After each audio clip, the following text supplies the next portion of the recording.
Happy Monday, everyone. Welcome back to Coffee with Kem and Hills. Wow, we have a fun-filled day of topics, don't we? Well, it's the topic that's on everybody's lips these days. Inflation. It just rolls off the tongue, right? Unfortunately, because we're all talking about it. Okay, but before we get there, how was your weekend? It was nice. It was a little bit more mellow, which was good, but I got a lot of work done, which was also good. And the weather was beautiful, so I was outside as much as possible. Like, ate dinner outside. Yeah. We pulled out, like, our small patio furniture and just ate in our backyard. Oh, it changes annoying everything. Our neighbors with all the Disney songs we had blasting, but yeah. Life with kids. Exactly. I know, I felt like I woke up one morning and suddenly it was just like colorful and green outside. And I'm like, wait, when did that happen? Yeah. It's like magical out there. It just changes everything. I feel like inspired to like clean my house and my finances, you know what I mean? And just like be proactive and get things done. Spring cleaning. Exactly. Is that a feeling in LA that you get? Or I mean in California? Not really. I think it's because here, with the seasons changing, and then also typically you're also changing out your wardrobe in a major way. You're like, I don't need these sweaters anymore. Literally like shedding clothes. Shedding clothes. And you're like, I'm going to go put these away in my basement or wherever. And I need to bring out my summer stuff, so I have to make room. And then you're like, well, I might as well go through all this and like figure out what I don't actually want I know, anymore. I always like do a clean sweep. I'll be like, oh, I don't need this anymore. Exactly. That's smart. Yeah. Well, now I'm going through all my summer stuff saying, this is not going to look right pregnant. This is not going to look right pregnant, basically. Yeah, so that's my next journey. Clothes for pregnancy over the summer. If you have any suggestions, please let me know. All right, let's get into some hot topics. As you know, we'll be talking about inflation, and we're going to be starting with an article from CNBC. Soaring inflation is hitting retirement savings hard. Here's how to best manage yours. Yeah, I mean, okay, so a couple of stats. U.S. inflation rose 8.5% annually in March. War in Ukraine pushed up energy costs. I mean, there's a lot going on at once right now. Yeah, everything. Everything. Basically. And prices are outpacing wage growth, having a major impact on pensions. Yes. Oh, geez. So this is impacting not only people who are already retired, who are on a fixed income, but also people who are in pre-retirement, which is the rest of us. Right. The good news is there's things that you can do, especially if you're in pre-retirement, to try and, make sure that inflation isn't going to hit you so hard when you are trying to retire. Right. And the article does point out, like, the younger you are, you're probably just going to ride out the wave and it's going to balance out over time anyway. But there are some things that you can do, and that is sock away as much money as you can into pensions and investments. If you can, if you have the extra funds to be doing that. Right. I feel like everyone's kind of scrambling right now because they're trying to find the money to combat the inflation prices that they're battling at the moment. Right. But if you can, that is one good way. Taking a look at your expenses and are there things that you're spending money on that you don't need to? Yeah, I think this would be a really good time to just sort of pull back where you can, because hopefully it's not always going to be like this. So if you can say, all right, I don't need every single streaming account, or I don't need, the things that you know, because maybe later on down the road when things balance out, you can have those luxuries back. Exactly. And I mean, I think it's also really hard that inflation is so high right now and people are getting hit by this because we're like really actually coming out of the pandemic this year, and people really want to get out and spend their money on travel and going places and seeing friends and doing the restaurant thing and literally going shopping. Living and going shopping, and just take a look at your budget before you do all those things and make sure that you're staying within your budget. Yeah, how can you get out and not have to spend money? Yeah. Go for a hike. Get outside. It's spring, people. Right? It's spring. Can you tell we really like being outside? Oh my gosh. The weather's nice. When the weather's nice, that's the caveat. It's such a game changer. Consider additional funds in a private pension or alternative investments. So yeah, you could really kind of rethink where your money is going, and maybe you can come up with a better plan. Younger workers may want to consider more risk in their investments to get greater return over the long term. But as you get older, you might want to reduce the risk to prepare for withdrawal. So that's something to keep in mind as well. Yeah. Which you might already be doing. Yeah. And to kind of work on your portfolio to invest in stocks, especially if you are closer to retirement age or in retirement, that are stocks that really still succeed when stagflation is happening. Mm-hmm. So stagflation, a new term if you haven't heard it. Well, it's not that new, but it's definitely being thrown about there a little bit more often. And so those are things that are always like healthcare and consumer goods that people need no matter what is happening in the economy. Right. They're things that you can't cut back on. Yeah, exactly. Bummer. Yep. Okay, so now we're going to talk about how to protect your money as a pensioner. Consider converting to an annuity or purchasing financial products specifically designed to beat inflation, such as a treasury inflation-protected security. I've never heard of any of this.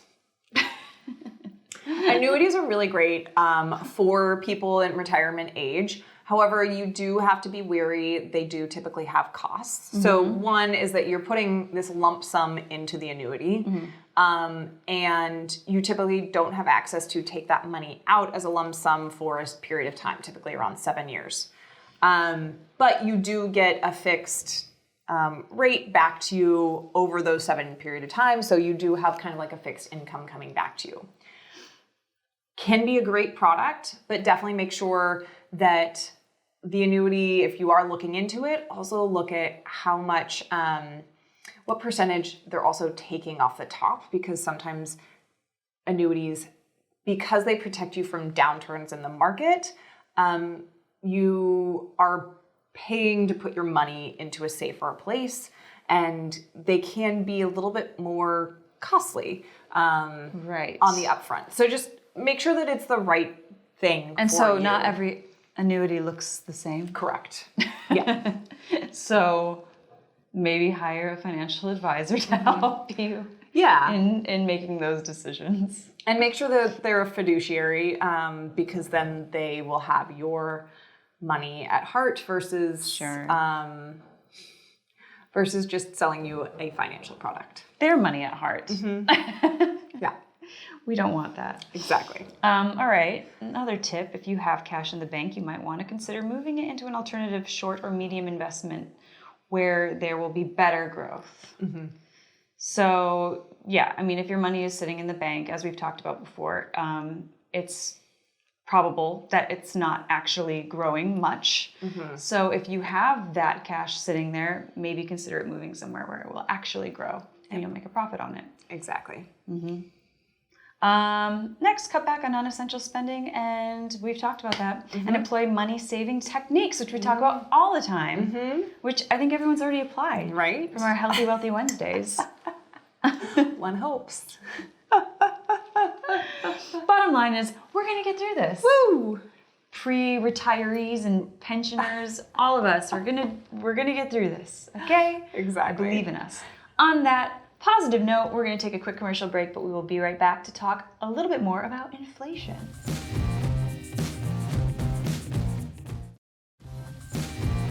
Welcome back, everyone. Welcome to Monday Inflation Day.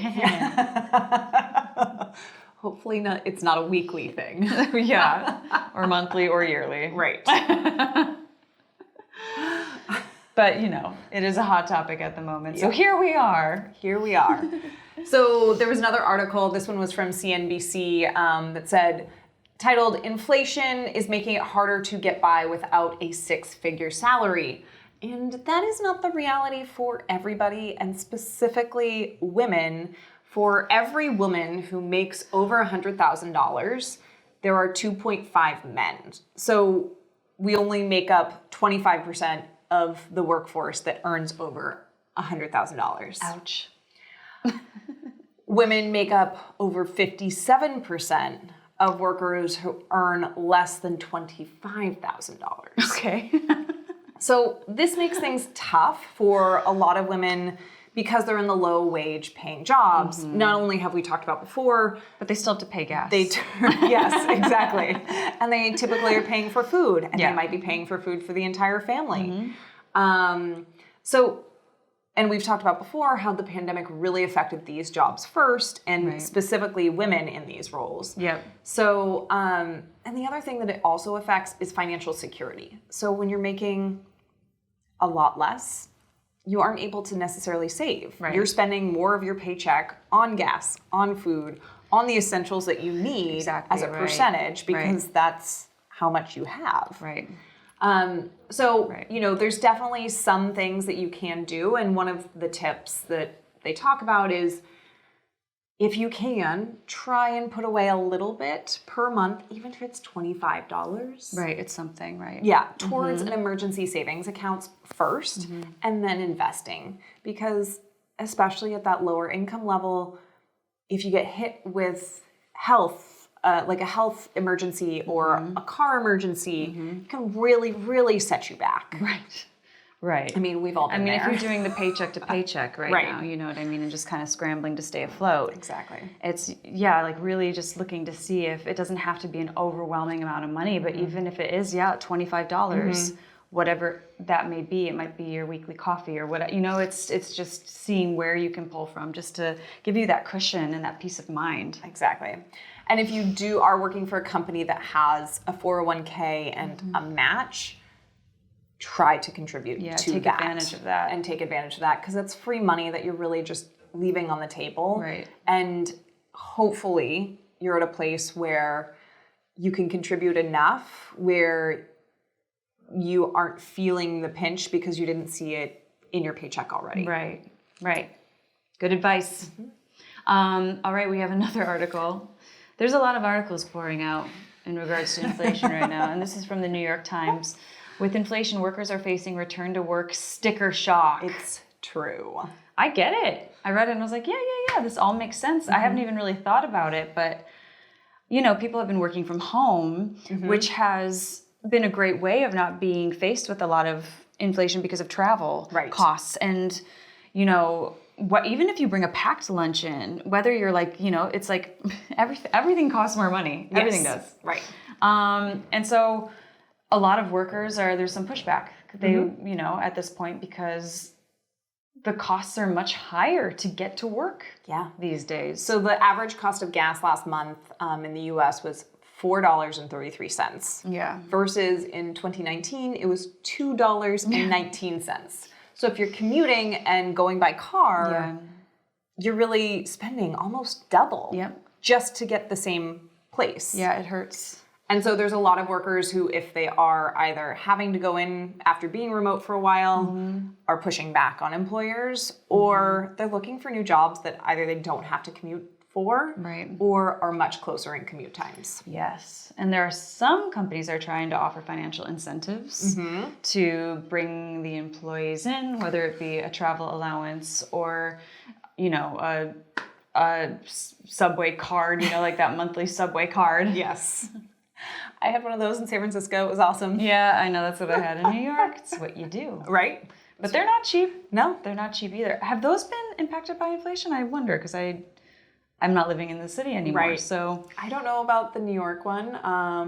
I know that San Francisco's has gone up incrementally, but not, I don't think, at the rate. To the degree that gas prices have gone up. Right. So if you can take public transit, that might be your best bet. I think the other thing that people kind of forget about and haven't had to deal with for the last 2 years, if you're working at home, is the cost of food when you're at an office.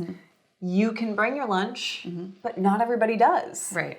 And also it's kind of like a treat yourself moment where you're like, oh, well, I came into the office today. I deserve to have a sweet green salad, or even just like go downstairs and get a sandwich or something. It's something you look forward to. It gets you out of the office environment for a second. And sometimes it's like a nice treat with like your coworker, or what, it's like a social event. Exactly. It's a social event. Like getting coffee. Maybe it's on your way to work, or maybe it's you're grabbing coffee with a coworker because you haven't seen them in person in a while. Yeah. And that is the reason why companies are saying to get back into the office is to have this person-to-person interaction. Right. But it needs to stay within the office. But it's also expensive. It's expensive, exactly. I know. And the cost of eating out, so sandwich wraps have gone up 18% in the last year.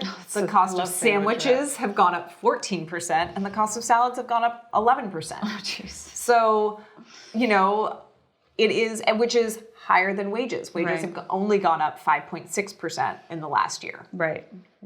And so there's definitely a gap there, and getting to work and being at work at the office can be more expensive. Yep. My husband's actually really good at this. When he has 2 shows in the day, when I had a 2-show day, I had to get out of the theater. Yeah. I had to get out of the theater, and I like to go to like Chopped or somewhere and get like a nice salad, sit down with friends, even get it, bring it back to the theater. My husband makes something for himself for in between shows every single 2-show day. I mean, wow. Yeah, he's very good about it, and I'm very impressed. I mean, to me that would be really, really hard. So yeah, I don't really know how he does that, because I know for myself I needed that reprieve from the confines of work. It made me feel, I just needed that breath of, fresh air. Yeah, like, seeing literally. the sunshine. Yeah, for sure. I do the same thing when I'm at the office, and I try to bring my lunch as often as possible. I try not to buy it more than once a week. That's good. That's really good, I think. Yeah, I mean, sometimes it's worse. But I still typically go walk over with my coworkers just to get out of the office, and I intentionally don't bring my wallet with me. Because if I bring my wallet with me, I will get the coffee buy something. Or something. Yeah, exactly. Yeah. And if I don't, I'm like, nope, can't do it. All right, hands are tied. That's smart. Just don't bring your wallet. Yeah. Learn that one the hard way. That's a good tip.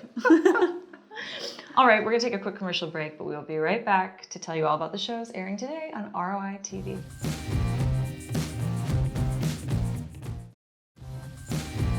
Welcome back, everyone. I just wanted to remind you not to miss today's episodes of Your Money, Your Wealth, ETF Stories, and Life's Third Act.